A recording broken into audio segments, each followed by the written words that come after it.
It was a warm October evening in Dallas, Texas. Couple Jennifer and Jamie Faith are out celebrating their 8th wedding anniversary. The pair reminisce about how they originally met on a blind date 15 years prior. Back in those days, they were both living in Phoenix, Arizona. Jamie was a technology director for American Airlines, and Jennifer was a speech pathologist. According to their friends, they had bonded fairly quickly over their shared interests, and soon enough, the couple were inseparable. They'd eloped 7 years later in Las Vegas in 2012, and in 2017, they'd relocate to Dallas after Jamie earned a big promotion. And 3 years after that, they're sitting at dinner reliving all the memories.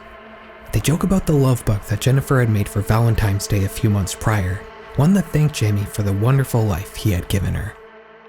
Before they knew it, their special day was over, and the next one would launch them right back into their usual routine. They'd wake up early, and at approximately 7:35, they'd take their dog Maggie out for a walk. The couple considered this to be their bonding time. It was how they started their mornings, with this one being yet another perfect duplicate of countless before it. Or at least, that's how it started.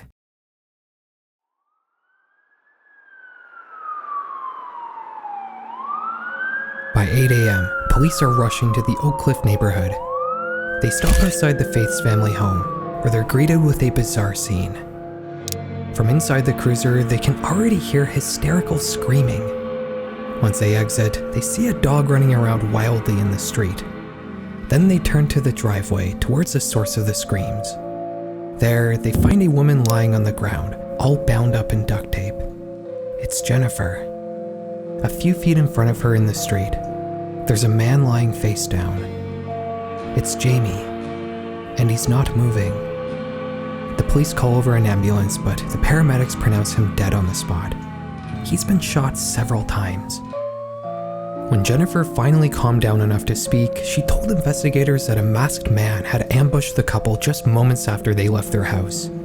He immediately raised a gun and shot Jamie at point blank before knocking her over and binding her hands with duct tape. He apparently tried to snatch her necklace, but fled before he could rip it off once Jennifer started screaming. Considering this was during COVID, somebody wearing a face mask unfortunately wasn't much of an identifying feature, and Jennifer couldn't offer much of a physical description past labeling her attacker as medium built and having black eyes. Over the following days, Jennifer could be seen on TV giving tearful interviews, pleading for people to come forward if they had any information about her husband's murderer. It was a tragic story, and people felt genuinely awful for the new widow. One local who had been particularly touched by the heart-wrenching story had an idea as to how she could help make things a little better. She logged onto a website called GoFundMe.com, a crowdfunding platform. You can use this website to collect donations in support of pretty much anything. While many GoFundMe campaigns are centered around financing some new product or creative project, many of them are also launched to support individuals in times of need. And that's exactly what this community member had in mind when she set up a GoFundMe campaign to support Jennifer. It wouldn't take long for the fundraiser to spread around, and within a few weeks, it had raised just over $60,000. The campaign was set up under the funerals and memorials section, and the money was raised with the intentions of helping to pay for funeral expenses and to help Jennifer get back on her feet, as Jamie had been the sole provider for their family at the time of his death. The widow eventually withdrew $58,000 from the campaign, and it's here where things get strange.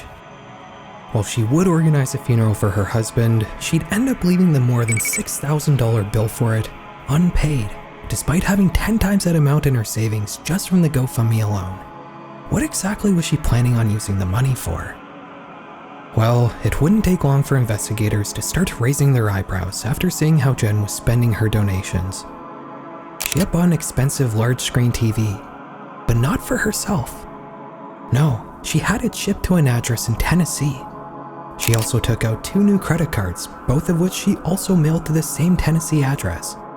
Finally, she started sending numerous Venmo transfers to a man named Darren Lopez. The police would start learning whatever they could about this man. He was a US Army veteran, one who had fought in Iraq. He had been medically discharged after suffering a traumatic brain injury from a roadside bomb, which would also lead to him developing PTSD. He divorced his wife in 2018 and began living an isolated life in rural Tennessee. The authorities would discover that Darren had indeed known Jennifer. In fact, they had been high school sweethearts. This was a suspicious connection, and it only grew more so the closer investigators looked. One detail noted by witnesses at the crime scene was a Nissan Titan that had sped out of the neighborhood shortly after gunshots were heard. It had a large T decal printed on it. The police would manage to get their hands on some aerial surveillance photos of Darren's property, and sure enough, a Nissan Titan sporting a T was parked right next to his house. In January 2021, they'd arrest Darren, with investigators even finding the murder weapon stained with Jamie's blood in his house, along with the credit cards and TV that Jennifer had bought. It was damning evidence, but the case only expanded once they searched through his phone. In March 2020, just 1 month after Jennifer had made her husband a love book thanking him for the wonderful life they shared, she would reconnect with Darren over the internet.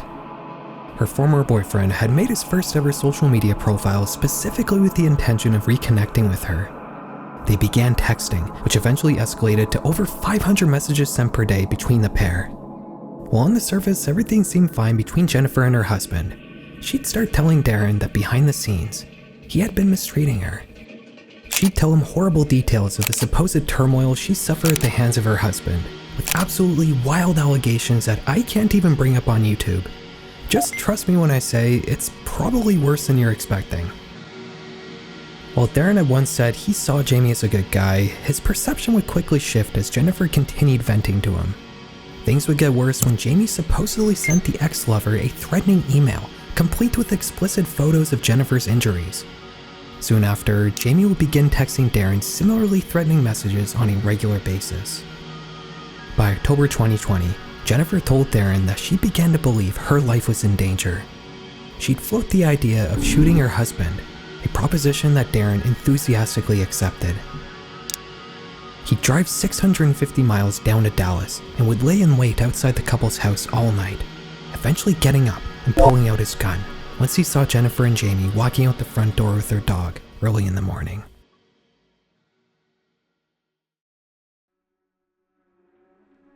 In February 2021, Jennifer would also be arrested, first for obstruction of justice after police found a text message instructing Darren to remove the decal from his car, but a few months later, she'd be indicted on interstate commission for murder for hire, a much more serious federal charge that could potentially expose her to the death penalty.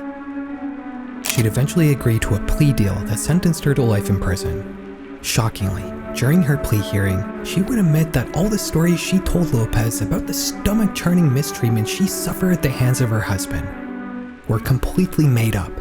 She had even made fake accounts impersonating him and used them to send those threatening messages with the photos of her injuries being random pictures she found on the internet. The story had now turned from a pair of star-crossed lovers who would kill to be with each other to a woman who had spent months deceiving and emotionally manipulating a disabled veteran suffering from PTSD into becoming a murderer. The judge who ruled over her case would describe her as, quote, pure evil. Lopez would be sentenced to 62 years in prison, being eligible for parole after 30. Jennifer, on the other hand, will almost certainly spend the rest of her days behind bars in federal prison. Her GoFundMe campaign would be taken down after her arrest, with her donors surely disgusted with the fact that they willingly handed over their hard-earned money to such a morally bankrupt criminal. Luckily, they were able to request a refund, with GoFundMe generously eating the costs themselves, considering Jennifer had already run off with most of the money. While we don't know all the details of what happened to the funds raised in her campaign, we do know one thing. Jennifer Faith is one of the most evil individuals to ever collect donations on GoFundMe. The keywords there being one of. Everybody knows that crowdfunding platforms are rife with scams and deceitful campaigns of all kinds. After all, anybody can set up a GoFundMe page for just about anything within the terms and conditions. With it being possible to translate people's emotional investment into actual cash, it's not terribly surprising for these platforms to attract plenty of conmen. But things get much more disturbing when you get into the darker side of internet crowdfunding crimes. Jennifer's story is unfortunately not a unique one. In fact, her criminal profile almost perfectly matches that of her cruel peers who also had GoFundMe campaigns. They rely on emotional manipulation to do horrible things to others, and also to elicit sympathy from unsuspecting members of their communities. This is a very deceitful brand of criminal, and the stories about disturbing GoFundMe campaigns have a bit of a depressing and enraging edge to them. Especially this next one.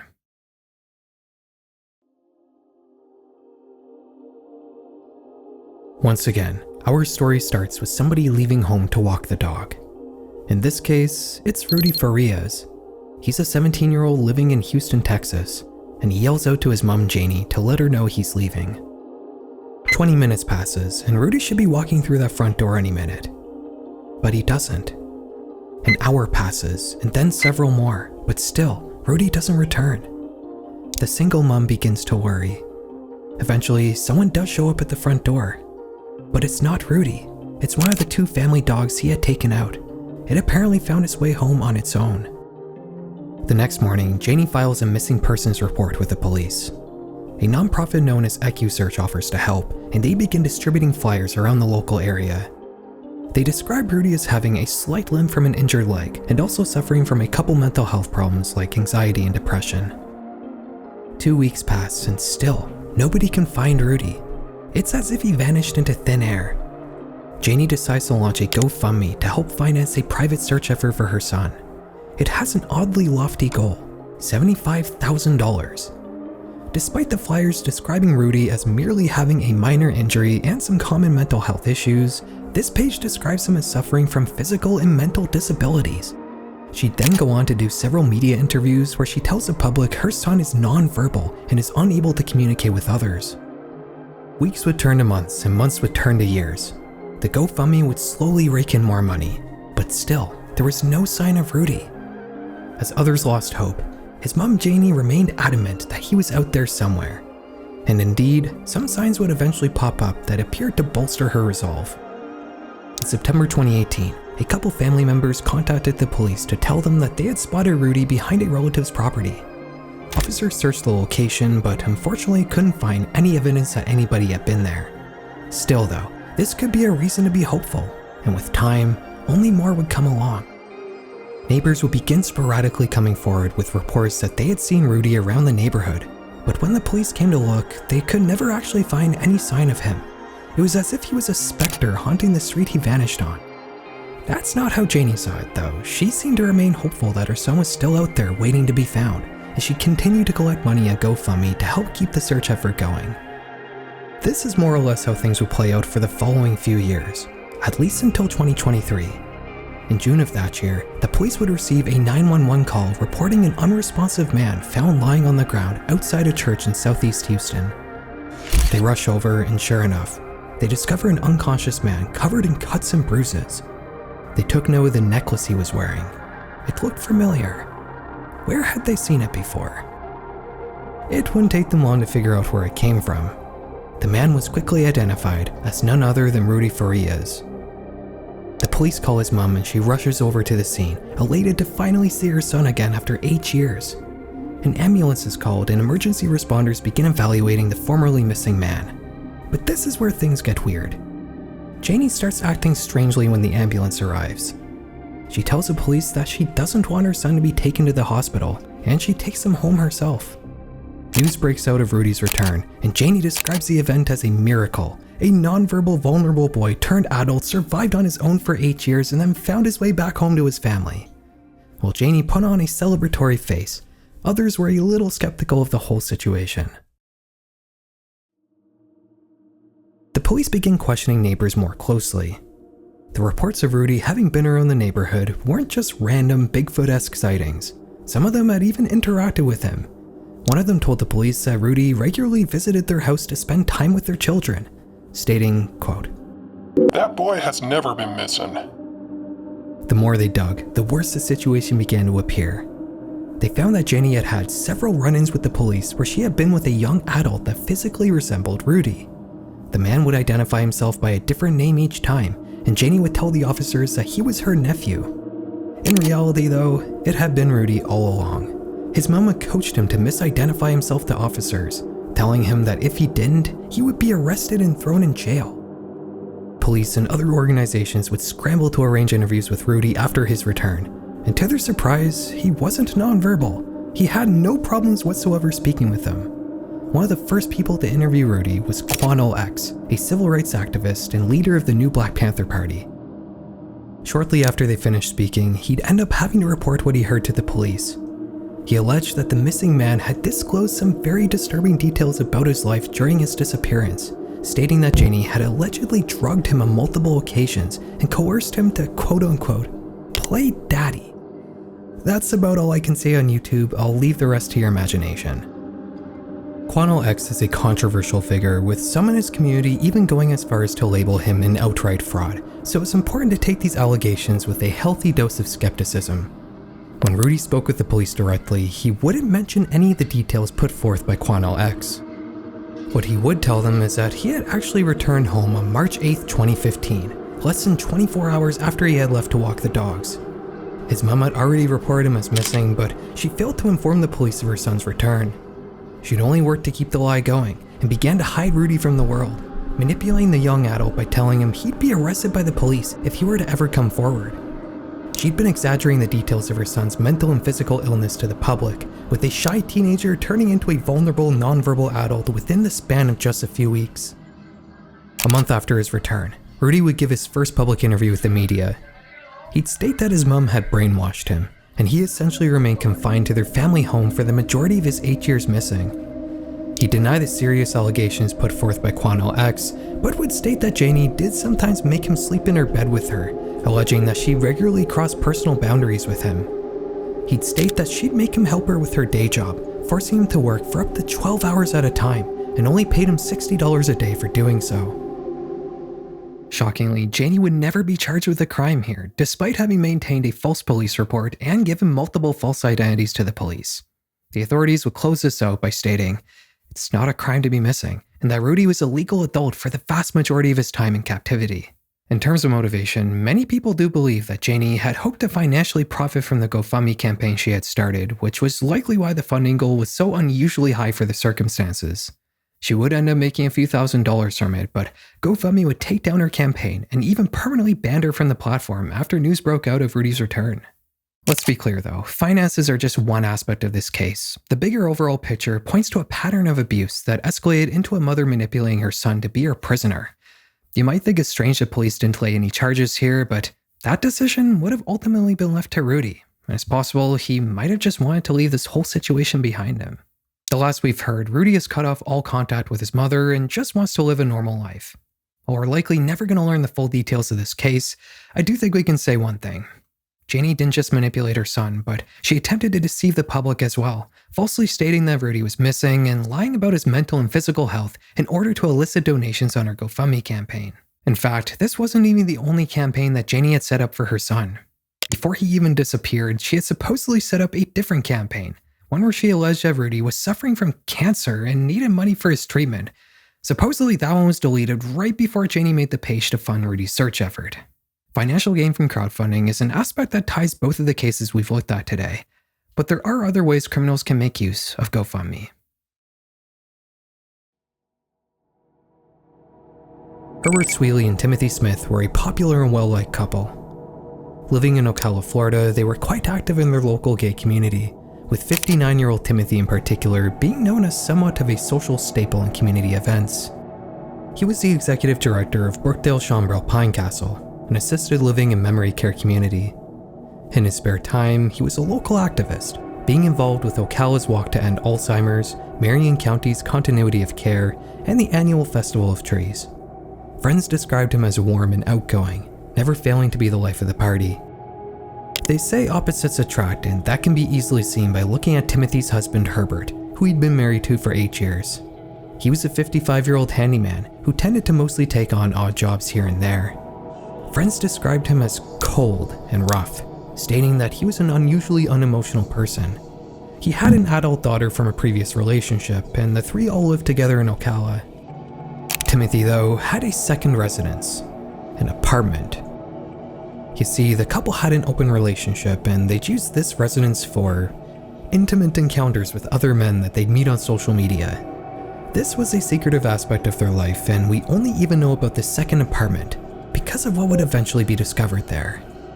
In March 2023, Timothy would fail to show up for work, which would prompt Herbert to call 911. After a short investigation, police would discover Timothy's second apartment and manage to borrow a key from his landlord. They'd head over to the building and make their way up to the door of the unit, cautiously opening it and going inside. There, they'd find Timothy Smith, all sprawled out on the floor. He had clear physical trauma to his face and neck, and detectives noticed a strong smell of chemical cleaning fluids as well. It was obvious he was dead. Herbert would appear to be publicly devastated by the news. He'd make a tearful Facebook post and would launch a GoFundMe campaign to gather donations to fund a celebration of life.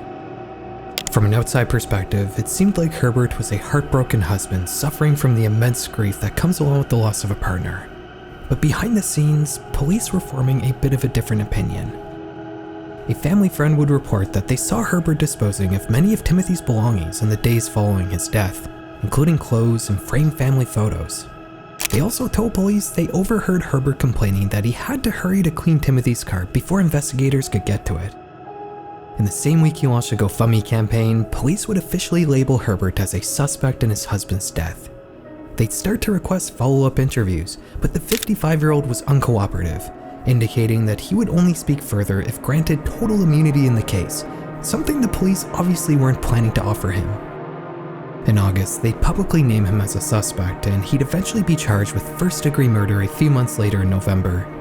It would take 2 years for him to stand trial, but when he finally did in September 2025, we'd learn the whole story for the first time. You see, Herbert and Timothy had been having some problems in their marriage. Timothy had been pulling away from his husband, even going as far as to pursue job opportunities in other cities. This greatly spooked Herbert, who almost fully relied on his partner to fund their luxurious lifestyle. Timothy did, however, carry life insurance, and Herbert stood to gain more than $300,000 if he were to suddenly pass away. And on March 23, 2023, he took matters into his own hands. He gave Timothy a massive dose of Benadryl, an entire bottle, and proceeded to strangle him as he was dozing off from the medication. He then took his body to the second apartment and staged a scene to make it look like an intimate encounter gone wrong with some anonymous partner from the internet. From there, he tried his best to play the part of the grieving husband. He made sad social media posts, vented to friends and family, and even set up a GoFundMe campaign to fund a funeral, one that he never actually withdrew the funds out of. This fundraiser was simply a piece of a cover story, but one that failed to do its job after police actually began digging into the details of this case. Herbert Sweatley was sentenced to life after a brief trial. He's currently in the Florida prison system, and he'll never have the possibility of parole. Like I said earlier, GoFundMe is a place where people can convert public sympathy into cold hard cash. And one could argue that it plays an important role in a country like the USA, where it's normal for people to get saddled with hundreds of thousands, sometimes millions of dollars of bills after experiencing some unforeseen medical emergency. It's become a crutch in a flawed system, one that's helped countless people get through the hardest parts of their lives. But it's also one that can be turned on its head to allow criminals to produce money from their crimes in a way they never would have previously been able to before the internet. That's it for today, guys. Thank you very much for watching. If you enjoyed the video, definitely don't subscribe. Yeah, don't subscribe. You don't want to see more videos like this one, I'm sure, so definitely do not hit that subscribe button, whatever you do. I'm watching you, so you better not do it. And of course, have a good night.